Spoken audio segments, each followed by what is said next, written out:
Kalau yang masih berani merokok, ngerokok itu enggak masalah. Jadi monggo lah cari sesuatu yang kemudian jadi kanal untuk katarsis. Jadi itu perlu.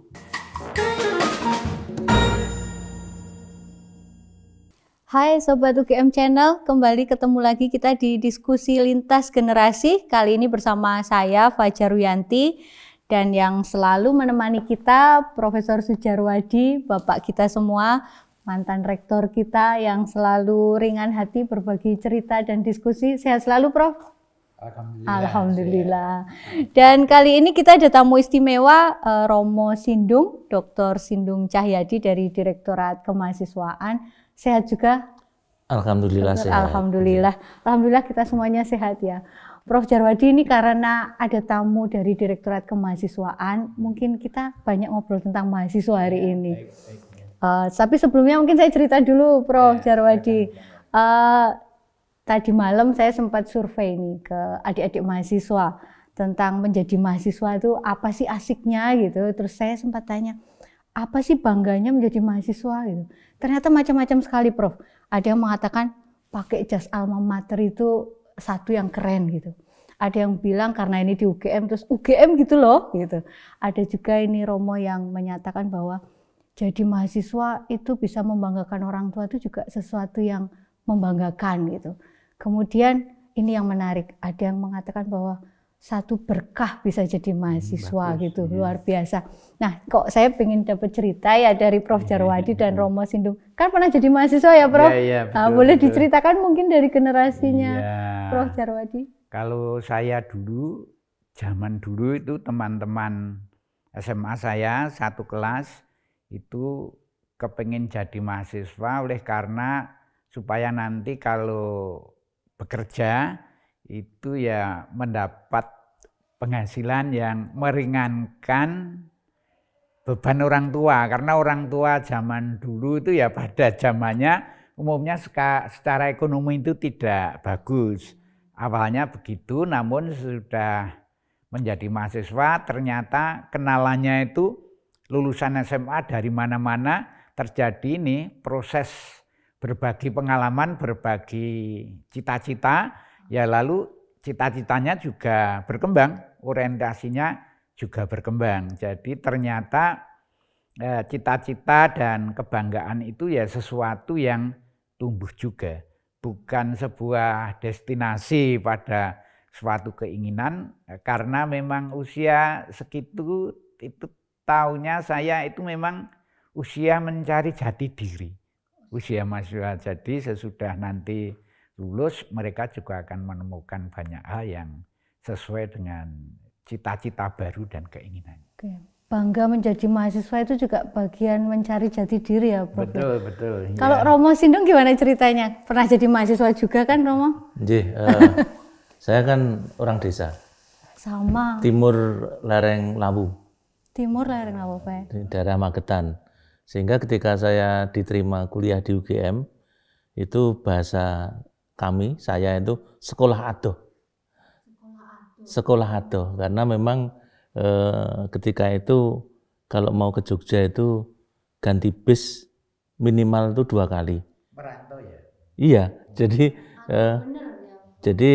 kalau dari desa saya itu langsung ke Madiun nanti terminal, Solo sambung lagi Jogja.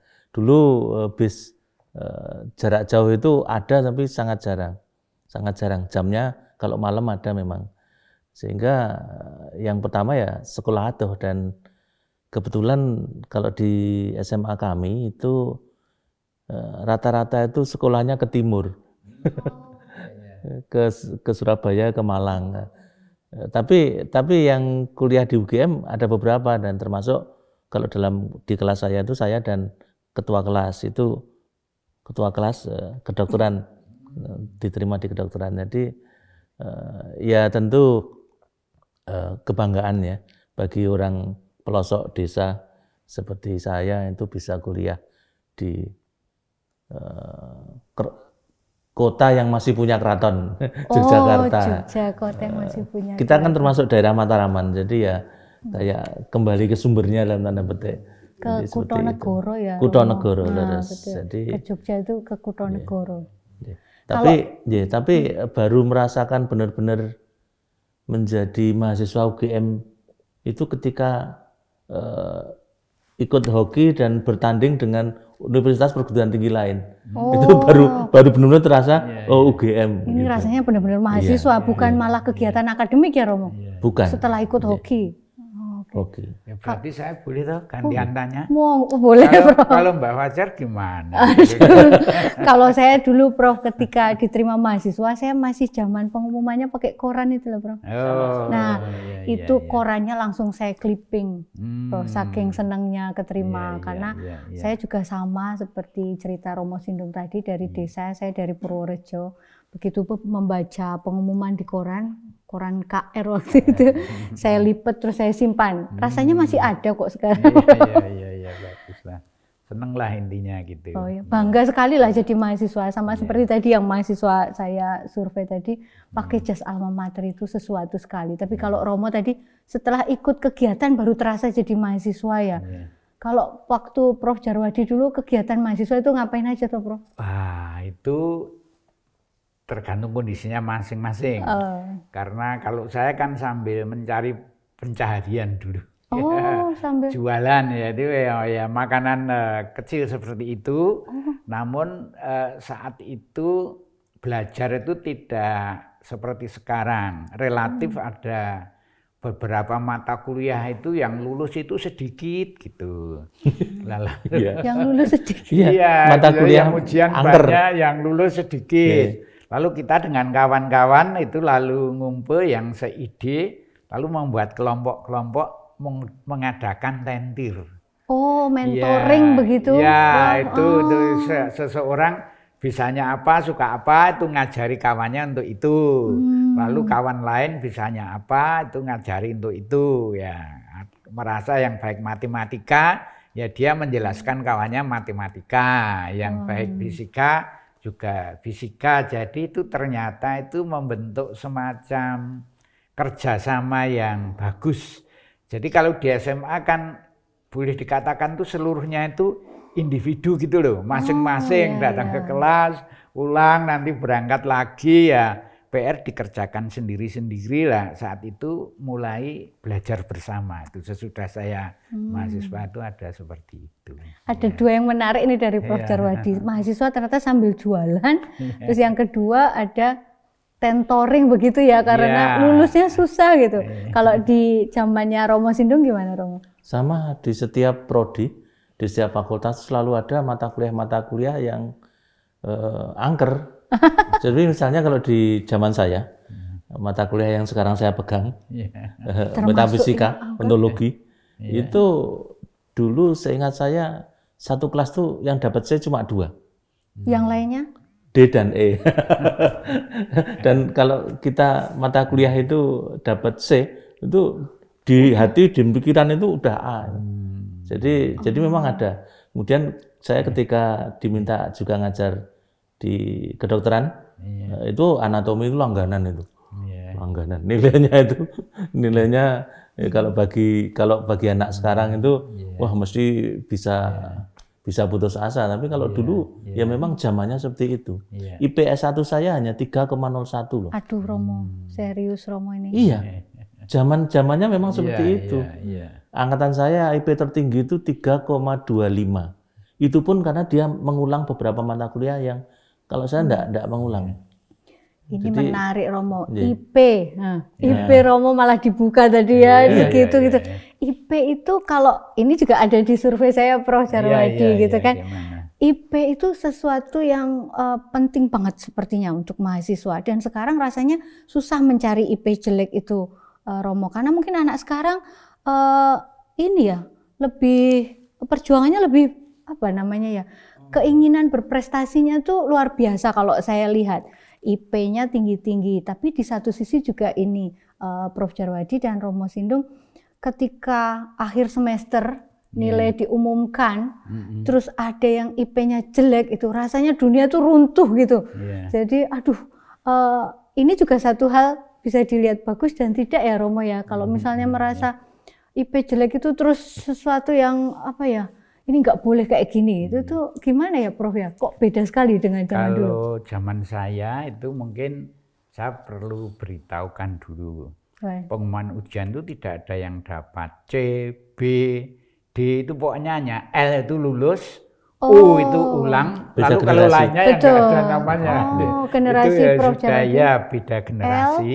Apa tadi Prof? U itu ulang, L lulus, U ulang. lalu lainnya ya sudah nggak ada. U itu apa-apanya, remedi lah pokoknya kalau tidak sekarang. lulus. Oh, Ya. baik. U itu maksudnya nanti kalau mau naik tingkat, itu Masih yang tingkat. L berapa, U-nya itu maksimal boleh berapa biji gitu. Oh, boleh ngambilnya. Oh, baik. Kalau sedikit jumlahnya yang U itu enggak usah diulang lagi. Namun zaman saya itu yang namanya orang tidak lulus itu sebenarnya ya ayam saja karena kawannya banyak. Oh, kawannya banyak. Iya, umumnya itu tidak lulus ya. Iya. Yang lulus ya senang sekali, tidak lulus itu enggak masalah. Wah, Biasa, Pak. sebelumnya itu namaku enggak ada, hanya gitu aja. Wah. Ya. Nah, ini Romo Sindung Ya. yang sekarang di Ya. Direktorat Kemahasiswaan kan Dan menyimak sekarang masih mahasiswa. nambah juga ya. Jadi, kalau sekarang saya kenal beberapa orang yang sudah A, B, C, dan D, ada yang E juga, itu ya berbagai macam. Ada yang mendapat nilai tidak bagus ya biasa saja karena dia sudah yakin, sudah punya pengetahuan, wah itu IP bagi saya nggak penting gitu. Tapi ada juga yang ya memandang IP itu penting karena ingin misalnya meneruskan belajar lagi. Oh iya, ingin karena jadi syaratnya. dosen, itu jadi dosen sekarang itu kan ya memang IP-nya harus tinggi. Tapi saya pernah ceritakan tuh pada Mbak Fajar pada saat ketemu zaman saya orang jadi dosen itu untuk teknik sipil zaman pembangunan nggak ada yang mau. Wah. Ya sehingga saya jadi dosen ya memang mungkin rencana dari sana ya, dari Allah gitu. Saya kerja di PU Jawa Timur, lalu yang saya belum insinyur. Waktu itu. Ya belum sarjana, yang sarjana itu fasilitasnya bagus. Itu kok saya ada rasa kepingin, wah meskipun gaji saya cukup, wah ini kalau lulus sarjana nanti dapat rumah, dapat kendaraan gitu. Motivasinya Saat demikian. itu ya, tapi untuk melanjutkan kok ya uangnya itu nggak cukup. Lalu ketika saya ke kampus itu mengunjungi ketua jurusan, orangnya baik sekali. Namanya itu Pak Daruslan dari Kediri. Saya itu bertanya kepada Pak Ketua Jurusan saat itu, Pak itu kok mahasiswanya banyak kok, itu yang jadi dosen sedikit sehingga kalau ujian tuh yang lulus kok nggak banyak gitu. Itu apa jawabannya Pak Daruslan? Kowe gelem dadi dosen podik gitu. Langsung seperti itu. Iya zaman itu ya boleh Pak. Ya boleh, bahasa Jawa boleh kalau kamu caranya ya melamar. Caranya ngelamar gimana? Dia mengeluarkan kertas di mejanya itu lalu kasih pulpen. Tulis Ya, lamaran. lalu ditulis, saya menulis lamaran itu lalu dibaca beliau, "Woi, kowe ketom podik," gitu. Langsung hari itu. Iya, langsung itu. Lalu mungkin dibawa ke rapat dosen karena ya ini bersyukur kok ada orang mau jadi dosen. Karena dosen saat itu gajinya sedikit, lalu yang bekerja di luar ada tunjangan kompensasi kerja, ada fasilitas macam-macam itu. Ya itu akhirnya saya jadi asisten tetap namanya. Calon dosen yang membiayai itu uangnya para alumni yang bekerja gajinya banyak itu. Menyimpan uang dititipkan di deposito, lalu dulu mungkin bunganya tinggi untuk gaji itu.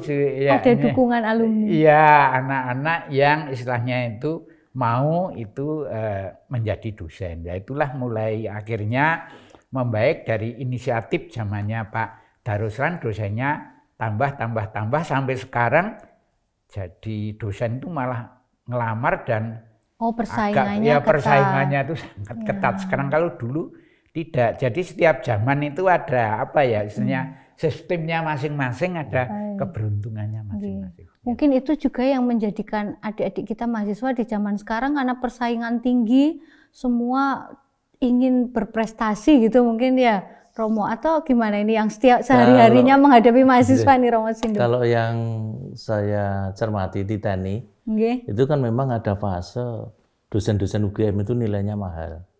Ada fase apa ya? Ya, dan itu terjadi sampai tahun-tahun 90-an lah. Oh, masih ya? Masih. Dan kemudian kan banyak dosen UGM itu yang juga mengajar di luar. Oh iya. Dan beliau-beliau juga tahu akhirnya beberapa alumni UGM itu kalah di seleksi administrasi. Karena IP-nya. Nah, karena kemudian mahal nilai padahal kalau dari segi kualitas itu sebenarnya ya jelas lebih unggul, lebih unggul. Karenanya kemudian mulai tahun 90-an itu melunak dalam tanda petik. Melunak. Yang sangat longgar dan lunak kemudian zaman daring.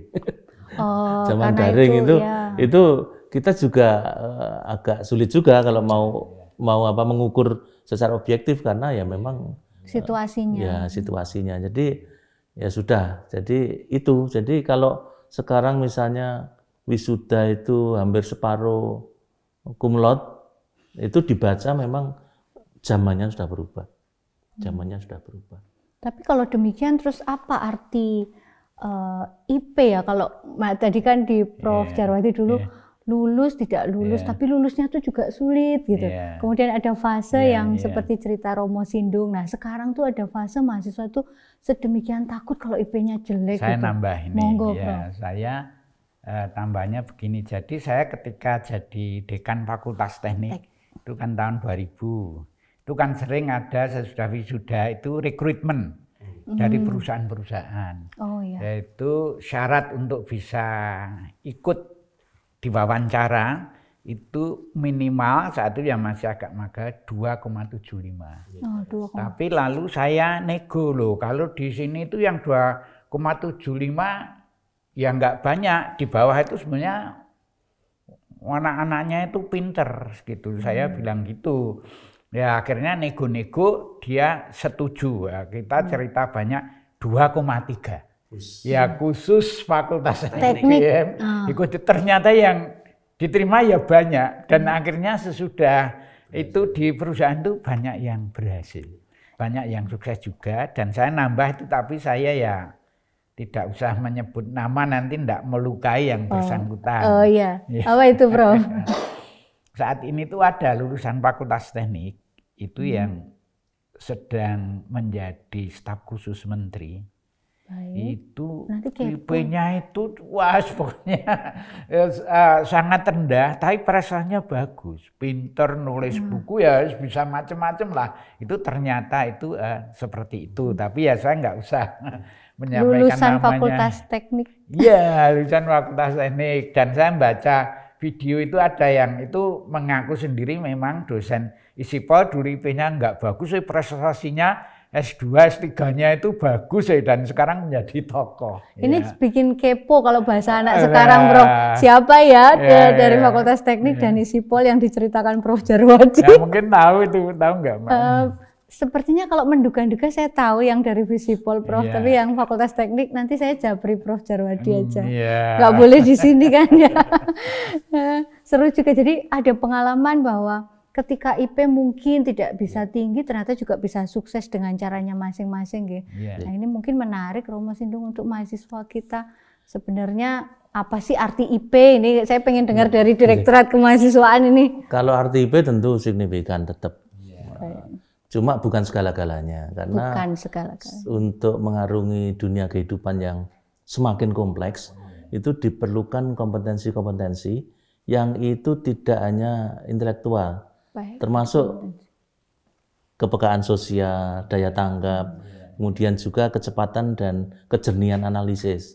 Yang itu mengandaikan pola-pola pergaulan, pola-pola komunikasi dengan yang lain itu yang baik, yang sehat.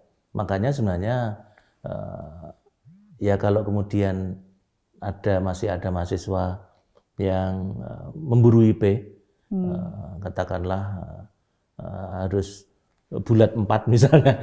Enggak masalah. Sebagai sebuah cita-cita itu baik-baik saja. Tapi yang lebih penting lagi dalam rangka meraih yang sempurna itu ya sebaiknya juga jalannya sempurna. Artinya ya kemudian ditempuh dengan kejujuran dan sebagainya. Kita tahu sekarang teknologi digital itu betul. luar biasa, mengerikan. Bahkan pernah saya sekitar 10 tahun yang lalu itu berpikir mungkin sebaiknya ujian balik lagi seperti zamannya Romo Anton Baker. Apa itu? Lisan. Oh, lisan. Lisan. Satu-satu. Jadi itu ya satu-satu ditanya, kemudian dari situ semua kemampuan termasuk kemampuan komunikasi kan diukur juga. Tentu kognitif jelas. Dan di situ sebenarnya mungkin ya tidak semua lisan. Kalau semua lisan sing ngremuk mahasiswa. Dosennya juga Romo nanti menguji lisan. Kami sampai sekarang itu belum berubah. Jadi mata kuliah metode filsafat itu lisan. Oh iya. Lisan ya. Karena kami anggap itu warisan penting. Dan itu memang ada elemen terkait dengan pengembangan kompetensi yang khusus, yaitu bagaimana bisa menanggapi dengan cepat. Tapi sekali lagi memang ada baiknya selain ruang intelektualitas itu juga ruang-ruang lain itu disediakan. Nah, Direktorat Kemahasiswaan itu menyediakan yang itu. Jadi agar ada keseimbangan antara kesibukan akademik dengan non akademik yang mendukung itu tadi ya Romo. Saya boleh nambah ini? Boleh, Bro. Ya, saya cerita. Jadi itu belum lama masih mahasiswa generasi sekarang yang saya kenal sejak dia masuk UGM itu 2017. Baru. Nah, lalu itu berada di sebuah semacam asrama kecil dengan kawan-kawannya. Nah, kawan-kawannya itu kebetulan dari kelompok bidik misi. Bidik misi, bidik misi. Ya, IP-nya tinggi-tinggi. Pintar. Tapi yang anak satu ini IP-nya itu tidak tinggi. Ya, relatif rendah. Lalu bilang saya, wah Pak, saya IP saya rendah. Ya, tapi ada nilai A-nya. Enggak. Ya ada nilainya, yaitu yang bakatnya di situ. Yang penting orang itu punya determinasi untuk sukses. Yang penting itu lulusnya cepat, nanti lalu segera bekerja apa yang disukai. Sekarang kondisi dia itu jauh lebih sukses dari yang IP-nya lebih tinggi dari kelompok asrama itu. Jauh lebih sukses, ya itu ya. Tapi IP-nya itu terendah, tapi dia memang punya determinasi untuk sukses. Seperti kalau di buku-buku yang bilang begitu kan Warren Buffett itu yang termasuk ya 5 orang terkaya di dunia pada masa itu. Ya pokoknya orang itu harus punya determinasi untuk sukses, dia itu setia pada tujuan dan jalan yang dipilihnya. Gitu. Bahasa Jawa ada toh? Iya. Tetek, tekun, 3 T. Saya lupa itu ada. Itu jauh lebih sukses sekarang. Ya. Oke, jadi mungkin ini teman-teman mahasiswa nih Sobat UGM Channel jangan jadikan IP sebagai satu yang menjadi tekanan hidup. Tapi penting loh. Tapi penting ya. Jadi memang ada pekerjaan-pekerjaan yang memerlukan IP tinggi.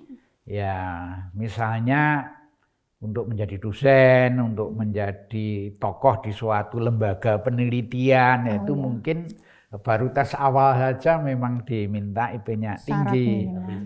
Ya, namun apabila istilahnya dia sudah punya determinasi untuk menciptakan lapangan kerja, sejak dari istilahnya itu skala yang sangat kecil, itu sekarang di internet itu banyak sekali cerita orang yang mulai dari kecil tapi sekian tahun itu sudah menjadi sangat besar karena punya determinasi untuk sukses tadi. Sehingga untuk sukses itu memang sudah diteliti di tingkat dunia. Saya membaca Kompas itu mungkin 2016.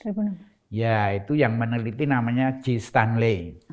Itu ternyata syarat untuk sukses yang 3 utama itu nomor 1 adalah jujur, nomor 2 disiplin, Integritas. karena 3 itu komunikasinya itu bagus kalau itu berkomunikasi ya.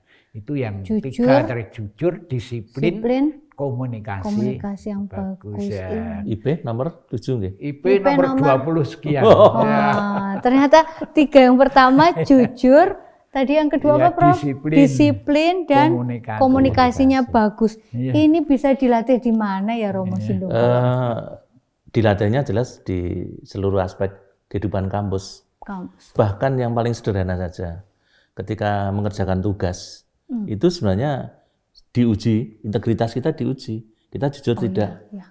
Kemudian ketika mengkomunikasikan itu dengan teman, dengan dosen, proper tidak. Karena sekarang ini kan kita terkena virus apa ya? Virus bahasa ibu kota. Apa itu? Kalau di kampus kan aku.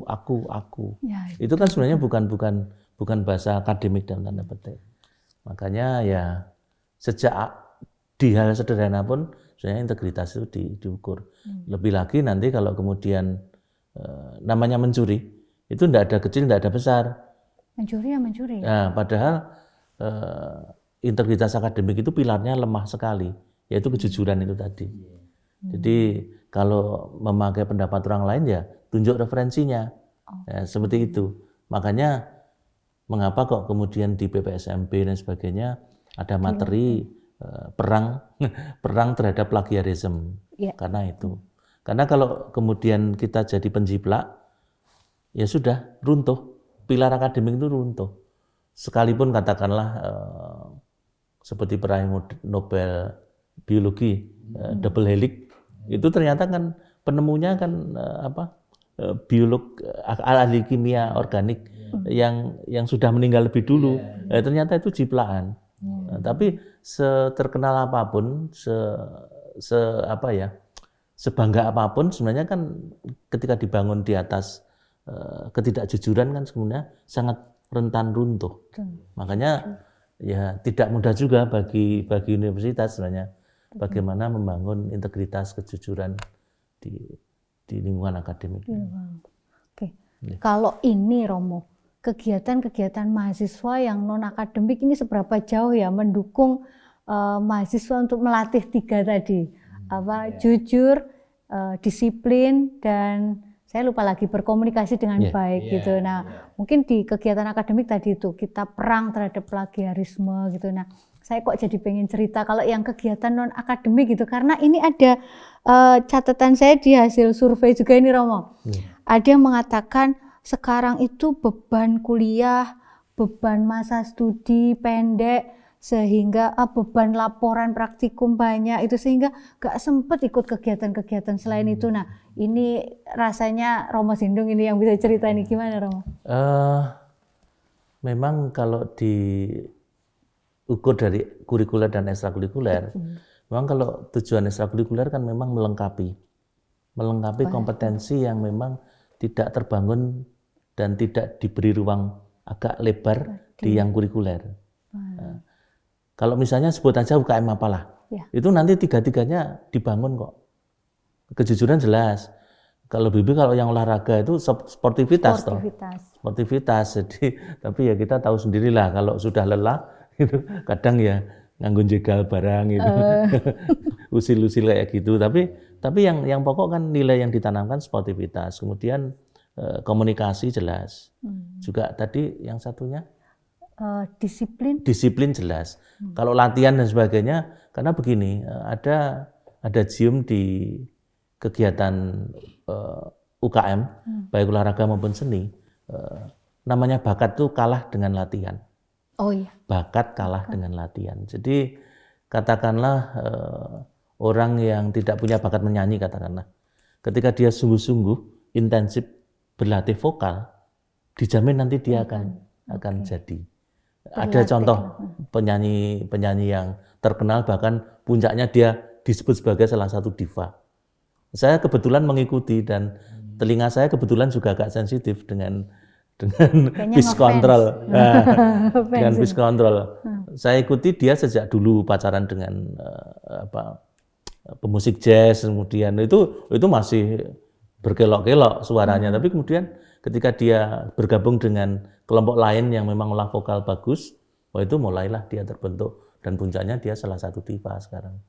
Jadi saya penasaran siapa itu maksudnya. ya nanti Japri saja. Juga kan semua yang disebut tadi Prof Djarwadi Japri, Romo Sindong juga Japri. Tapi yang pokok itu tadi. Jadi bakat itu kalah dengan latihan. Bakatnya tadi dari Prof Djarwadi jujur, disiplin, berkomunikasi baik, bakat dan latihan itu sesuatu ya Romo ya. Kalau ini jadi tertarik dengan kegiatan mahasiswa ini Romo Sindong. Tapi saya mau tanya Prof Djarwadi dulu. Kalau di generasinya Prof Djarwadi itu kegiatan mahasiswa yang disukai apa itu, Prof? Ya kalau dulu itu biasanya saat-saat tertentu memang ada pertandingan antar angkatan. Oh, antar fakultas juga, Prof? Ya, antar fakultas juga ada. Lalu tergantung minatnya orang. Ada yang ngadakan apa ya semacam pesta pakai ya menari-nari, tariannya ada yang modern dan ada yang tidak setuju. Lalu pas ada acaranya disabotase sama yang nggak senang, listriknya dimatikan. Itu ada zaman dulu. Jadi orang tuh memang di kampus tuh ya beda-beda. Ya tradisinya, orientasinya itu beda-beda. Jadi pro kontra berbagai kegiatan itu banyak. Lalu kalau ada pertandingan olahraga ya mesti menjagui itu angkatannya masing-masing, lalu teriak-teriak ya seperti itulah. Itu olahraga umumnya. Kalau musik itu ada beberapa kesukaan alirannya, kadang-kadang ya saling apa ya mengganggu gitu. Oh tarik-tarik itu nggak sopan, yuk dimatikan aja yuk. Ya itu terjadi ya biasa pada usia-usia semacam itu. Namun kalau sekarang saya yakin sudah lebih tertib karena yang namanya dulu pelunco itu sekarang sudah diubah menjadi lebih santun, lebih tertata, lalu lebih terbimbing. Itu mungkin kejadian-kejadian seperti zaman dulu kalau sekarang menjadi wagu sekali, mengganggu, akan banyak protes dan banyak kecaman karena tidak sesuai lagi dengan apa ya perkembangan pemikiran dan perasaan masyarakat pada umumnya yang sekarang. Jadi ada perkembangan. Saya yakin kalau zaman saya dipraktikkan sekarang tuh yang protes ya banyak sekali. Setiap generasi punya selera ya, Prof ya. Kalau mahasiswa sekarang nih Romo Sindong, ini selera berkegiatannya tuh trennya ke arah mana ya, Romo? Yang disukai? Yang jelas yang ada beberapa yang memang boleh dibilang grafiknya menurun. Walaupun upaya yang dipakai untuk menarik perhatian itu upaya yang sudah super ekstra. Super ekstra. Tapi ya ternyata memang karena memang ini kalau Mbah Mantep Sudarsono itu anut zaman kelakone. Jadi anut zaman kelakone. Jadi setiap periode itu punya paradigma dan tata norma dan selera sendiri-sendiri. Jadi umumnya ya olahraga-olahraga yang populer sejak dulu ya masih tetap. Olahraga jadi yang tetap selalu ada ini kayaknya. Terus seperti olahraga-olahraga yang atletik itu kita termasuk kesulitan cari atlet. Kemudian kalau kayak yang populer futsal, sepak bola itu tetap kita 2 tim pun bisa. Kemudian hoki, saya kebetulan membina UKM hoki. Itu pernah itu ada masa surut yang bentuk 1 tim aja enggak sampai. Tapi kemudian masa-masa itu kemudian bisa pulih dan sebagainya. Memang sangat tergantung pada inisiatif dan kreativitas pengurus UKM. Dan kebetulan saya mengawal UKM sejak 2017 di Ditmawa. Itu memang ada grafik naik turun. Ada grafik naik turun dan pernah itu satu angkatan, saya tentu tidak akan sebut, itu zong. Saya tidak tahu apa ya. Dan itu tidak hanya di UKM, ternyata di perkuliahan juga gitu. Saya boleh usul. Apa itu? Sehingga saya itu akan usul. Jadi intinya tadi kan saya cerita membaca Kompas itu untuk sukses itu yang utama. Itu orang tuh menjadi jujur, disiplin, berkomunikasi baik. bagus. Apakah bisa nanti dengan Pak Wakil Rektor Kemahasiswaan, Pak Direktur, kita kumpul menciptakan istilahnya kolaborasi kelompok baru ya, jenisnya apa, olahraga apa, permainan apa, ciptaannya. Itu istilahnya itu ya Romo Sindung dan Pak Wakil Rektor dan kita, yuk kita membuat semacam istilahnya olahraga baru atau permainan baru, pokoknya orang yang ikut di situ itu mengembangkan itu tadi kejujuran, kedisiplinan, kemudian dan komunikasi. Sakit mboten nggih? Ini malah dikasih PR gitu. Dari Prof. Itu Jarwadi. harus puasa 40 hari dulu. Waduh, kalau Romo Sindung gitu harus mencari namanya wangsit ya Romo. Iya. Karena Apa itu dicak ke hutan? Oh, di kehutanan. karena itu kompetensi yang sebenarnya tidak bisa hanya ditanggung oleh universitas sendiri. Tapi kompetensi yang itu ditanggung juga oleh masyarakat di sekitar kampus, keluarga dan sebagainya. Iya. Disiplin misalnya sejak kecil kalau mau bangun sekolah aja tidak dijewer itu ya itu sulit itu disiplin. Ada yang dijewer. Dijewer. Udah pernah dijewer. Jadi seperti itu. Jadi makanya dulu ketika Prof. Jarwadi juga mengadakan di akhir-akhir itu mengadakan program apa untuk ngaruh ke kos-kosan di sekitar kampus. Itu sebenarnya bagus karena memang ada beberapa kompetensi terkait dengan pembangunan karakter itu yang tidak bisa diselesaikan oleh kampus sendiri. Harus terintegrasi, sinergi dengan kampung, keraton. Baik. Seperti itu. Dunia akademik, kegiatan mahasiswa, tidak hanya itu yang harus bersinergi ya Romo dengan masyarakat sekitar. Tadi malah disebut sampai keraton karena kita Jogja ya. Kita punya keraton ya Romo. Enggak, UGM kan punya kampus karena diberi tanah oleh keraton. Oh siap. Jangan lupa. Iya betul. Oke. Ya cerita di sekarang departemen dulu jurusan sebelum pandemi saya kan sering ke kampus. Itu ternyata ada mahasiswa yang nyiapkan makanan, lalu siapa yang belum sarapan boleh ngambil sendiri, bayar sendiri. Nggak ada yang melayani. Itu kan latihan kejujuran. Semacam warung kejujuran. Warung kejujuran. Gitu. Semacam di berbagai tempat kan sudah ada, tapi di jurusan saya ada itu di teknik sipil dulu sebelum pandemi. Jadi sebenarnya tuh banyak cara bisa dilakukan ya oleh mahasiswa kita untuk menimba ilmu, belajar, mendapatkan pengalaman, atau yang pertama tadi dari Prof. Jarwadi mencari jati diri gitu. Nah, cuman memang ini saya pengen cerita lagi nih yang hasil survei saya Prof dengan Romo Sindung. Tadi tentang IP sudah, tentang kegiatan mahasiswa sudah. Terus ada kalau bahasanya mahasiswa sekarang tuh ada request dari mahasiswa. Kita tuh butuh healing gitu katanya. Dengan beban akademik, beban kegiatan gitu. Kalau healing gitu mungkin Prof. Jarwadi punya tips biar mungkin healing itu maksudnya menyeimbangkan antara beban perkuliahan dengan biar tetap rileks menikmati kuliah ini itu. Kalau Prof. Jarwadi gimana tuh healingnya?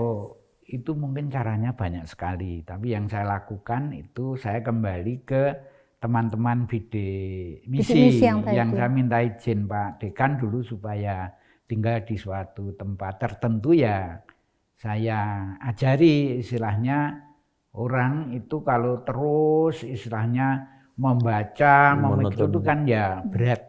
Lalu saya ajak itu mbok halamannya itu ditanami apa, ada tanggung jawabnya. Siapa menanami apa, nyirami apa, ya milihlah. Ada yang tomat, ada yang itu. Salah satu mahasiswa hanya dikasih tugas menanam luntas itu kan gampang sekali. Ada yang lupa nyirame loh. Ini kok yang 3 kok mati gitu. Coba ke sana tuh akhirnya itu dari pengalaman itu lalu sekarang menjadi hidup semua. Itu ya menjadi subur. Jadi memang guru terbaik itu memang pengalaman. Jadi kalau kita hanya berangan-angan tidak dilakukan itu ya tentu saja kita gampang lupa. Sehingga di UGM itu kampus luas ini mungkin juga banyak peluang lebih-lebih Kakak Fajar kan dari kehutanan. Ya mbok gimana merawat pohon, tanggung jawabnya mahasiswa dikasih tugas apa membuat bibit apa-apa sehingga saya nanti bisa mengambil bibit tanaman yang bermutu tinggi gratis dari Fakultas Kehutanan ini malah untuk jadi masyarakat ya lebih pensiunan gitu loh. Healingnya Prof. Djarwadi adalah punya kegiatan lain ya, jadi ragam kegiatan betul. Biar seimbang gitu loh. Kalau Romo Sindung apa nih Romo? Karyeng nak tiasing sasomo. Aduh, karyeng nak tiasing sasomo. Saya kayaknya ya, kenal membuat orang lain bahagia. Itu sebenarnya saya juga agak sedikit koreksi ya istilah healing itu. Tapi mahasiswa sekarang sebentar-sebentar mau healing. Sebenarnya cukup refreshing saja. Oke, baik. Kalau healing itu berarti sakit. Iya. Sakit jiwa. Kita nggak sakit. Ada indikasi stres berat itu baru healing. Kalau biasa-biasa saja ya cukup refreshing lah. Kalau yang masih berani merokok itu enggak masalah. Mohon maaf ya, enggak masalah. Saya mantan perokok, Bro. Jadi monggo lah cari sesuatu yang kemudian jadi kanal untuk katarsis. Jadi itu perlu dan setiap orang tuh harusnya memang jujur pada diri sendiri. Apa yang membuatku nyaman dan kemudian bisa fresh kembali. Itu saya yakin kalau orang jujur dengan diri sendiri dia akan menemukan itu. Ya kalau saya ya tadi karya nek tasir sami jadi ya membuat bahagia orang lain itu healing, nggak boleh healing katanya refreshing yang dibutuhkan. Beban akademik tinggi ya refreshing, imbangi dengan kegiatan lain tadi ya Prof yang bercocok tanam. Kebetulan kita sama Prof bercocok tanam gitu. Mungkin karena orang kehutanan ya Prof. Tapi mungkin mahasiswa yang lain sekarang kan pilihan banyak ya Prof. Pilihan sesuatu ya. Saya dengar sesuatu yaitu pilihan banyak. Saya dengar itu. Di UGM itu beberapa dosen dari beberapa program studi semacam sudah satu tangga lebih tinggi lagi untuk komunikasi pada bimbingan sebagai dosen pembimbing akademik. Itu karena menghadapi kenyataan itu mereka semacam jatuh cinta solusi. Itu pada yang dibimbingnya sudah beberapa itu berinisiatif mengadakan kegiatan-kegiatan supaya orang itu tidak suntuk lalu fresh, istilahnya refreshing itu tadi itu beberapa dosen lah. Usul saya kalau bisa dosen yang sudah melakukan itu kan inisiatif individual. Kalau dibuat sistematik di tingkat lebih luas bagus itu. Jadi teman-teman mahasiswa bisa ini ya memanfaatkan mungkin apa namanya bersama dosennya tuh ya merasa refresh dia. Betul mungkin komunikasi antara mahasiswa dengan dosen ini diperkuat lagi ya. Dan sudah ada yang melakukan, tinggal akan mengembangkan. Jadi kadang DPA sekarang itu kan dianggap mahasiswa tempat untuk mengesahkan KRS saja. Apalagi sistem makin mudah kan Romo. Kalau dulu kan harus bertemu. Kalau sekarang approval by system. Nah, ini juga ternyata malah perlu disikapi dengan bertemu itu penting ya Prof ya untuk. Saya tanya boleh? Boleh. Nah, sesudah pertemuan ini nanti Bu Fajar dengan bimbingan akademiknya mau mengapa? Oh iya ya, berarti harusnya ngopi bareng kalau saya Prof. Di fakultas itu kan banyak tempat-tempat. Kafe di kehutanan kafenya bagus Prof. Itu janjian dengan mahasiswa di kantin mungkin kalau mungkin mahasiswa sekarang ngobrolnya nyebutnya kafe gitu ya. Nah, ini mahasiswa tuh ngerjakan laporan aja di kafe Prof. Padahal fasilitas UGM tuh luar biasa ya Romo ya. Bagus. Bukan itu bagus kalau saya bandingkan dengan kampus lain. Kalau saya masuk kampus UGM megah betul dan fasilitasnya punya potensinya luar biasa. Tapi itu pun sebenarnya belum memadai sebenarnya. Karena dibayangkan saja luasan kampus ini berapa. Kemudian yang tercatat beraktivitas aktif per hari berapa. Jadi memang dulu Prof. Djarwadi jalan-jalan ngukur kemudian menentukan gerbangnya di mana dan sebagainya itu memang penting dan ke depan memang saya kira harus lebih serius lagi mempersiapkan kampus UGM masa depan. Karena kampus-kampus di luar itu sudah banyak yang lama itu kemudian jadi postgraduate, kemudian yang baru itu undergraduate itu terintegrasi dari tempat kuliah, lab sampai kemudian asrama. Nah, mungkin ke depan harus lebih serius lagi nggih. Iya. Kita 2010-an dulu nggih agak tenanan bicara tentang hal semacam itu. Dukungan kampus Tapi untuk tapi ya ganti generasi kan kemudian isu itu sudah tidak muncul lagi. Satu lagi mungkin Romo dan Prof. Iya, Djarwadi. Mahasiswa kita sekarang ini kan hidup di tengah kemudahan yang luar biasa ya, kemajuan teknologi yang luar biasa. Mungkin kalau cerita bisa panjang ini. Zaman dulu mahasiswa kalau nyari dosen itu kan duduk nungguin gitu ya, Prof. Kalau sekarang, betul. Kalau sekarang kirim WhatsApp bisa dapat janji dan janji itu lebih enak pasti gitu jamnya. Nah itu di samping kemudahan gitu, ternyata juga kapan itu pernah ngobrol dengan Prof. Djarwadi. Hati-hati, banyak kemudahan tapi juga banyak pilihan sehingga kalau kata Romo bisa nggak fokus. Kalau kata Prof. Djarwadi itu apa?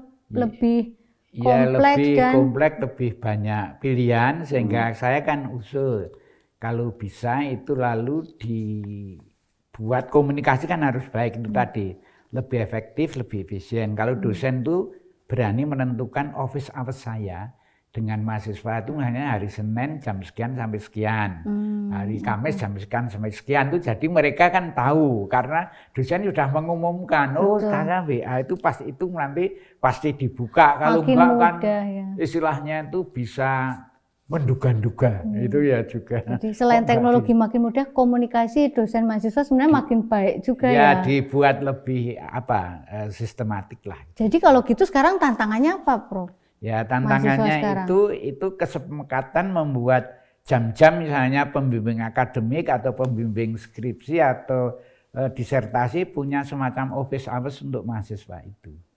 Itu kalau ada itu sangat membuat efektif. Kalau enggak kan sporadik, sewaktu-waktu itu ada yang cari. Ada yang cari, ada yang mau WA. Betul juga ya. Nah, kalau nanti sesudah lewat office hours ada janjian khusus, misalnya dosen longgar itu.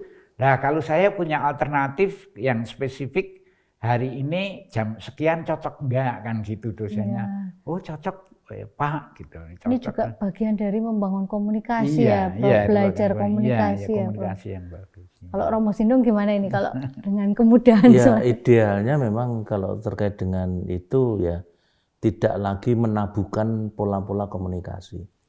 Jadi mau telepon, mau WA, hanya saja otomatis sebenarnya kemudian terdidik juga bahwa kalau tidak sangat urgen, darurat, itu biasanya tidak nelpon. Karena seperti saya itu namanya HP paling banter getar, paling banter getar, tidak bakal ada suara. Dan mereka tahu kalau hubungan dengan saya via WA pun tidak masalah. Hanya saja memang saya kemudian sedikit membuat ketentuan bahwa kalau terkait dengan kelas itu saya membuat WA grup kelas. Soal kelas komunikasi harus lewat WA grup. Jadi kalau Japri tidak akan saya tanggapi karena kalau Japri pun nanti akan tertimpa WA lain. Itu kalau kaitannya dengan komunikasi. Pengelolaan dan memang benar yang disampaikan Prof. Djarwadi. Idealnya memang ada yang namanya front desk. Jadi kalau misalnya ruang dosen satu lantai itu ada satu front desk saja sudah cukup. Jadi dialah yang nanti menjadi komunikator mediator antara mahasiswa dan dosen. Walaupun tentu ini tergantung sekali dengan manajemen di fakultas masing-masing. Ya kalau saya memang tidak menabuhkan pola komunikasi dan mahasiswa boleh curhat kan ya Prof ke dosen pembimbingnya ya barangkali. Saya selalu bilang ke mahasiswa jika ada masalah dan sebagainya jangan disimpan sendiri, ajalah bicara siapapun yang Anda percaya. Itu bisa teman, bisa dosen, bisa siapapun. Kadang misalnya tiba-tiba pas dapat nilai jelek gitu loh Prof di akhir semester IP-nya drop tuh tadi di awal saya matur dunia rasanya runtuh kalau nilainya jelek gitu kan. Yang lain nilainya bagus-bagus kok saya jelek gitu. Boleh kan dia curhat dengan dosennya. Padahal harusnya bangga nggih. Istimewa atau berarti? Yang lain IP-nya pada menjulang cum laude semua, dia masih bisa menjadi manusia yang menapak bumi. Romo Sindong ini lucu sambil menenangkan hati mahasiswa. Saya pernah punya pengalaman Gimana, itu, tapi tidak di sini. Saya dulu kan kuliah di University of Iowa. Saya punya kawan namanya Tio itu dari Wah, Tio, negeri, siapa Tio? Dari Pantai Gading, Ivory Coast. Jadi ketika ujian hidrolika itu dia dapat jelek sekali, sehingga putus asa, sedih. Katanya mau pulang. Lalu pulang bersama saya. Kok kelihatan sedih itu dia. Lalu dia cerita itu, hidup saya semacam sudah enggak berada. Kamu kan kepilih sekolah ke Amerika itu dulu kan pinter toh. Yes, I am. Gitu. Makanya kamu enggak usah sedih, itu hanya urusan nasib saja. Nanti pokoknya ya belajar lebih banyak, ya pasti bagus. Ya. Ternyata betul itu sesudah di pantai itu dia jadi sukses dan di Ivory Coast sana akhirnya sudah jadi pejabat. Ya, ternyata seperti itu. Mahasiswa UGM pun bisa juga seperti itu dan bimbingan akademik saya itu banyak itu yang tadinya itu nilainya enggak bagus, lalu suatu saat ada yang bagus. Ternyata kamu itu ya pinter ya, saya bilang gitu itu. Ini kok bagus, semangat jadi bagus. Malah ada yang jadi dosennya enggak saya katakan namanya. Sudah 3 nama Romo, Prof. Jarwadi menyebut yang namanya rahasia. Ya, ternyata kamu kok pinter tau gitu. Ternyata itu membuang-buang lah, membesarkan hatinya lalu malah jadi pinter betul. Ya. Ini jadinya setelah ngobrol-ngobrol ini dengan Romo Sindong dan Prof. Jarwadi, hasil survei mahasiswa yang tadi banyak cerita tentang beban akademik, beban ini itu kok jadi hilang ya, jadinya lebih. Oh ya, saya santai. ada satu lagi yang mungkin perlu saya katakan. Jadi menurut penelitian, biasanya orang itu salah mengatur waktu sehingga potensi sangat besar yang dikaruniakan Tuhan itu yang dapat dipakai oleh dia masih di bawah 10%. Jadi kalau dia merenung lagi, mengatur penggunaan waktu, dia jadi pinter. Gitu nanti. Jadi kebanyakan kita itu baru menggunakan potensi kita 10%. Jadi kalau kita mengatakan, udah terbebani sekali, itu sebenarnya energinya masih 10% ya, masih Prof? banyak. Itu masih banyak, hanya keliru itu yang caranya berpikir, mengatur mindset, kemudian determinasi untuk sukses bangsanya gitu. Salah cita-cita. Iya. Salah cita-cita. Jadi kalau terbebani laporan praktikum, diimbangi saja refreshing tadi dengan mungkin banyak berkegiatan untuk lebih dari yang 10% tadi ya, Prof ya.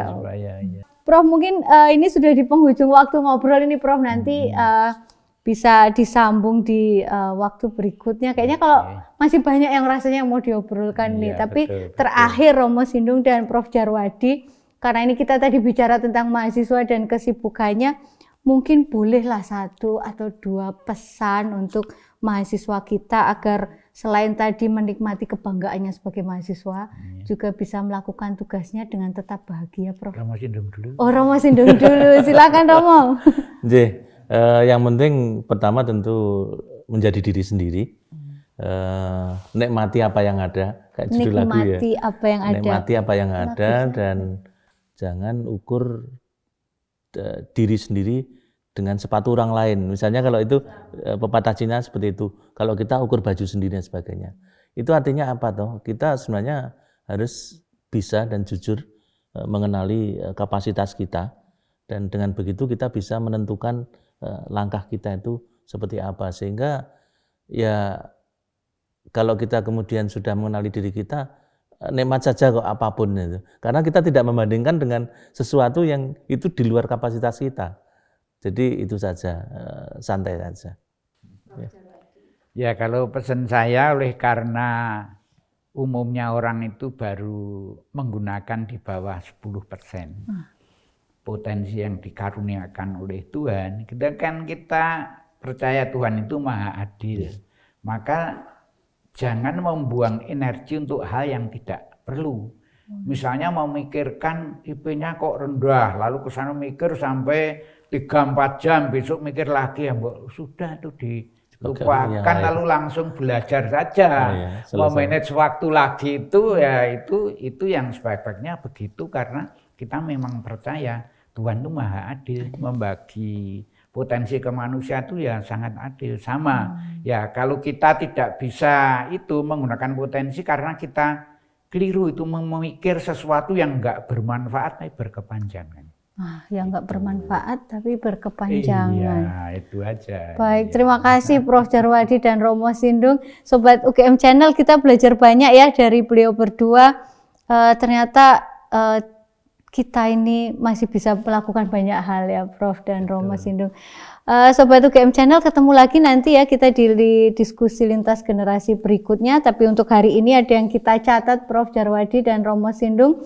Selain menikmati kebanggaan menjadi mahasiswa, perjuangan panjang tapi nikmati apa yang ada, kata Romo Sindung. Nikmati dengan tetap bahagia kalau kata Prof. Djarwadi. Sampai ketemu lagi di diskusi lintas generasi berikutnya.